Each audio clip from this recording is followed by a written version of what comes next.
America అధ్యక్షుడు Trump ఏదో భారత్ తన మీద ఆధారపడి ఉందన్నట్లుగా వ్యవహరిస్తున్నారు. భారతదేశ ఉత్పత్తుల్ని దయతలచి దిగుమతి చేసుకుంటున్నట్లుగా టారిఫ్లు వేస్తున్నారు. అవసరం లేని వస్తువుల్ని ఓ దేశంపై ప్రేమతో ఎవరూ దిగుమతి చేసుకోరు. అమెరికా లాంటి స్వార్థపూరిత దేశం అసలు చేసుకోలేదు.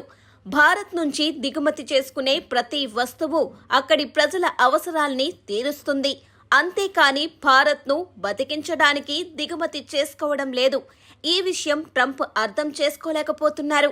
భారత్పై మరో 25% టారిఫ్లు విధిస్తూ మొత్తం 50% పెంచిన అమెరికా అధ్యక్షుడు ట్రంప్కు మోదీ గట్టి కౌంటర్ ఇచ్చారు.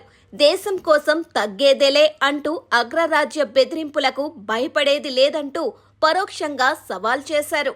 అమెరికా అధ్యక్షుడు డొనాల్డ్ ట్రంప్ ఇటీవల భారత్ ఆర్థిక వ్యవస్థను డెడ్ ఎకనామీగా అభివర్ణించారు. అమెరికా వ్యవసాయ ఉత్పత్తులకు మార్కెట్ తెరవాలని, ఒత్తిడి తీసుకురావడాన్ని అంగీకరించేది లేదని ప్రధాని నరేంద్ర మోదీ కుండబద్దలు కొట్టారు.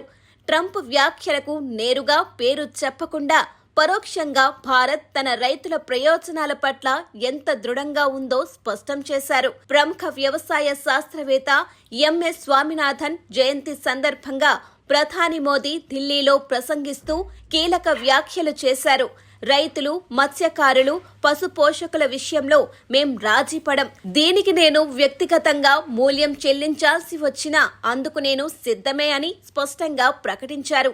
ఈ వ్యాఖ్యలు అంతర్జాతీయ ఒత్తిళ్లకు తలొగ్గే ప్రసక్తే లేదని, దేశీయ వ్యవసాయ రంగాన్ని పరీక్షించడం తమ ప్రభుత్వ ప్రధాన లక్ష్యమని సంకేతాలు ఇచ్చాయి. ట్రంప్ డెడ్ ఎకనామీ వ్యాఖ్యలను ప్రధాని మోదీ తీవ్రంగా ఖండించారు. భారత్ ప్రపంచంలో 3వ అతిపెద్ద ఆర్థిక వ్యవస్థగా ఎదుగుతోందని, స్వదేశీ ఉత్పత్తులను ప్రోత్సహించడం ద్వారా ఈ వృద్ధిని మరింత వేగవంతం చేస్తామని ఆయన పేర్కొన్నారు. ప్రజలు భారతీయుల కష్టం వెనుక ఉన్న ఉత్పత్తులను కొనుగోలు చేయండి అని పిలుపునిచ్చారు. ఇది దేశీయ తయారీ రంగంపై దృష్టి పెడుతున్నామన్న సంకేతాన్ని పంపింది. ట్రంప్ ఇటీవల భారత్, రష్యా సంబంధాలపై విమర్శలు చేస్తూ రష్యా నుంచి భారత్ చమురును కొనడం వల్లే ఆ దేశం ఉక్రెయిన్పై యుద్ధం కొనసాగిస్తోందని, వెంటనే భారత్ కొనుగోలు ఆపాలని బెదిరించారు. కానీ భారత్ మాత్రం నో చెప్పింది.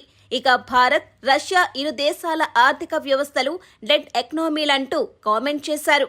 అంతేకాకుండా అమెరికా వ్యవసాయ ఉత్పత్తులకు భారత్ మార్కెట్ ఇవ్వకపోతే 25% సుంకాలు విధిస్తానని బెదిరించడంతో ప్రధాని మోదీ స్పందించారు.